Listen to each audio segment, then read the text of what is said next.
A Little Rock man is wrapping up his 6th week in a Louisiana jail cell. His family says he is a victim of identity theft. Good evening and thanks for watching tonight. I'm Beth Hunt in for Scott Inman. And I'm Christina Munoz. If it sounds like a story you've heard before, you have.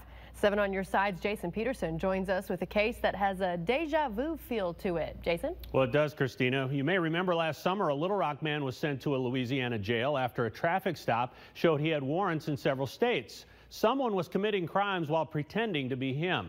We got involved and helped get him freed. Well, it appears the same thing has happened again.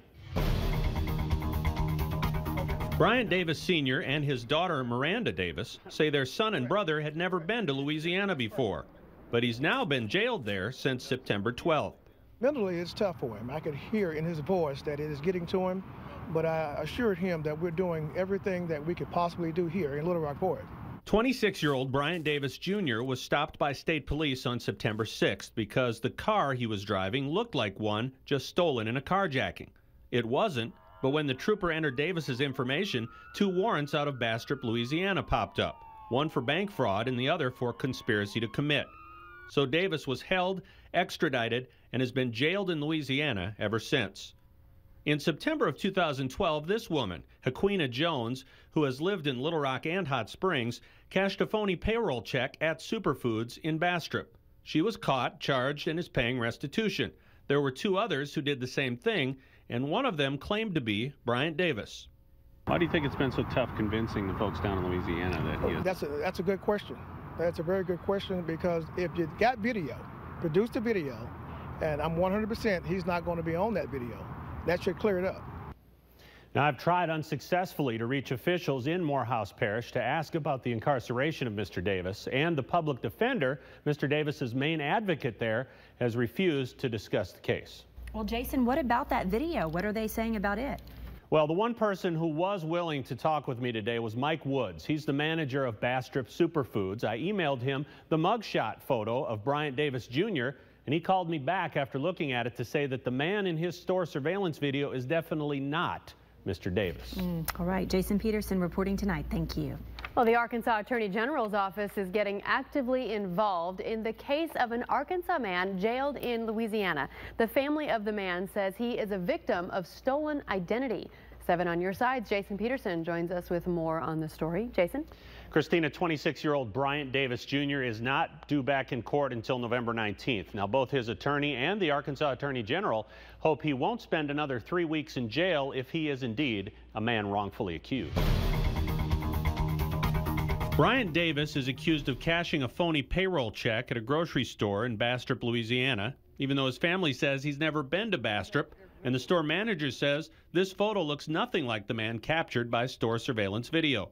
Whoever did this has been wreaking havoc on his identity. They've been passing bad checks in several different stores in Louisiana. We feel like that we've got evidence from video that would exonerate him from this, but we're slow to get that from the officials in Bastrop. This week, the Davis family is getting some help from the Arkansas Attorney General's office, who on Tuesday contacted both the public defender and the manager of the store where the crime occurred. It may be an uphill battle. On Monday, District Attorney Stephen Sylvester told us that he is focused on murder and rape cases, and that an Arkansas man who may be wrongfully incarcerated in Morehouse Parish is not high on his priority list. When told Davis was being represented by a public defender, Sylvester replied, "I don't get beat by public defenders." But maybe Sylvester will negotiate with the public defender. It looks like Davis Jr. will soon have his bond reduced from $75,000 to $10,000 after being jailed since early September. That will be a welcome development. He was staring at another 3 weeks in a Louisiana jail cell, but instead he is free today, thanks in large part to 7 on your side.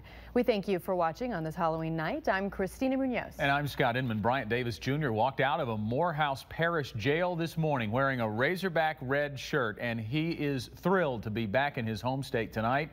Jason Pederson joins us with a happy ending to a story he first told you about last week. Has to thrill you as well. It does. Scott, Bryant Davis Jr., it didn't really matter how many people believed he was innocent. It only mattered if the district attorney believed he was innocent.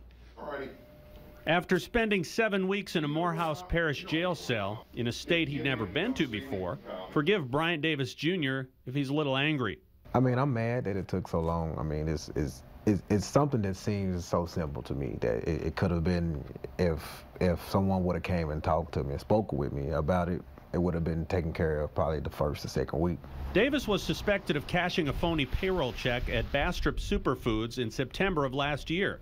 When he was pulled over in Little Rock on September 6th of this year, that warrant out of Louisiana came up. Public Defender Tom McElroy showed Davis the store surveillance video of the suspect that looks nothing like him. When family members of Davis last week contacted 7 on Your Side and alleged that he was a victim of identity theft, we contacted the man in the Attorney General's office who runs the Identity Theft Passport Program.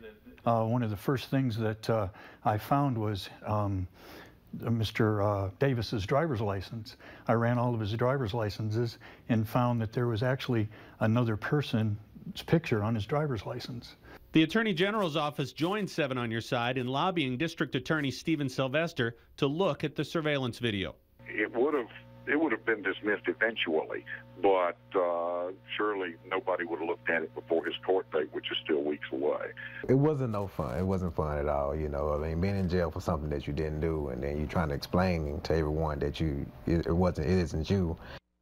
And like a lot of you out there, and maybe you guys as well, he will be taking his children trick-or-treating tonight, but unlike a lot of us, he hadn't seen his kids in 2 months. Wow. So he's excited. We're glad he's back home. Jason, thanks. After spending 55 days falsely imprisoned in a Louisiana jail, a Little Rock man is wrapping up his first full day back home. We were there last night when his family got to see him for the first time in nearly 2 months. 7 on Your Side's Jason Pederson joins us with this happy ending. Jason? Christine, it took a while to get here. Bryant Davis Jr. shared one barracks-like room with 50 other men inside the Morehouse Parish Jail. He witnessed numerous fights. He was fed horrible food, he says, and he read his Bible every day, and he missed his family every day. Bryant Davis is welcomed home by his 5 children, who have no doubt been wondering where he's been since September 6th. I didn't want my son to know I was in jail. I told them, don't nobody tell them in jail, just tell them I'm out of town until we get it worked out. I didn't want them to know, you know, and they was asking, do you want us to bring them down here to see you? No, I don't want my kids to see me in jail because I don't want them to grow up and feel that jail is acceptable. Someone using Bryant's personal information cashed a check at a Bastrop grocery store last year. Although there was surveillance video of the transaction, and although the man in the video looks nothing like Bryant Davis, he was thrown in jail anyway. They had the video the entire time. They just never bothered to look at it. They wasn't going to look at it. Davis has shared with his father and sister and others how bad the conditions were. Mold, cold food, bugs in the food, fighting without consequence. He hopes to find a way to expose what he experienced and improve things for future inmates. But for now, he's just thankful and grateful for the life he lost for nearly 2 months. It made me understand and realize that I have a family that really loves and care about me. I have friends that really love and care about me. You know, the support is unbelievable that I had while I was there, you know. Now, in addition to missing his kids and family, Davis says he missed coaching youth football, too. His focus next week will change to finding a new job. Precious video of him seeing his kids. Jason, thank you.